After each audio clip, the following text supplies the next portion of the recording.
Trong mấy mơ, và sân bà nẹ chi dần học PRC từ can tại hạt rốt Americ. Từ pra pê trong tay bà mùi máu bình nọ chùm nô hỏi ca hẳn côi hạt nới đọc tới đọc phí máu đôi sọc ngày. Và vì ai tới rồi tề.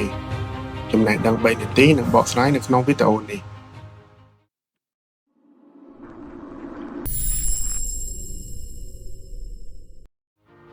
Chùm nói cứ ai tới rồi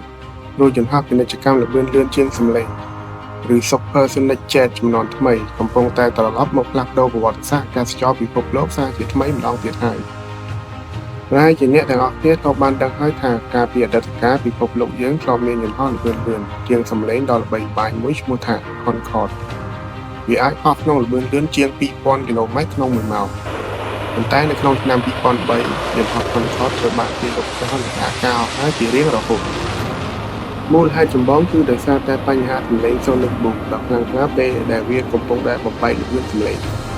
ដែលធ្វើឲ្យរំខានដល់ប្រជាជននៅផ្ទាល់ដីព្រមទាំងការស៊ីប្រេងឥន្ធនៈខ្លាំងហួសហេតុដែលធ្វើឲ្យក្រុមហ៊ុនខាតបង់ថវិកាយ៉ាងធ្ងន់ធ្ងរទោះថាចុះហេតុអ្វីបានពេលនេះវាអាចត្រឡប់មកវិញបានក្រុមហ៊ុនបច្ចេកវិទ្យាធំៗដូចជា Boom Supersonic និងអង្គការ NASA បានចំណាយពេលជិត20ឆ្នាំក្នុងការដោះស្រាយបញ្ហាចាស់ៗទាំងនេះ ដោយប្រើបច្ចេកវិទ្យាចុងក្រោយទី1គឺការកាត់បន្ថយសំឡេងទុះ Sonic Boom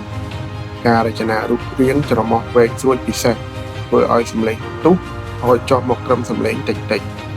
ដោយសំឡេងបិទទ្វាររថយន្តប៉ុណ្ណោះទី2គឺគ្មានបង្អួចកញ្ចក់មុខយន្តហោះចំនួនថ្មីប្រើប្រាស់កាមេរ៉ា HD នៃក្រោមជំនួយការមើលឃើញចំនួនកញ្ចក់មុខដើម្បីរក្សារូបរាងស្រួចដ៏ល្អឥតខ្ចោះ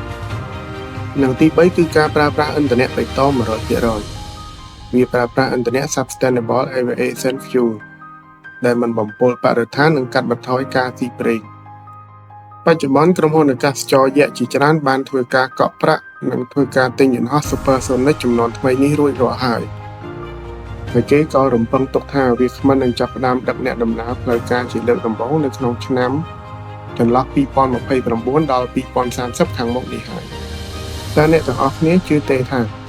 យើងនឹងបានជិះយន្តហោះល្បឿនលឿនជាងសំឡេងនេះក្នុងពេលឆាប់ៗនេះចែករំលែកមតិរបស់អ្នកនៅខាងក្រោម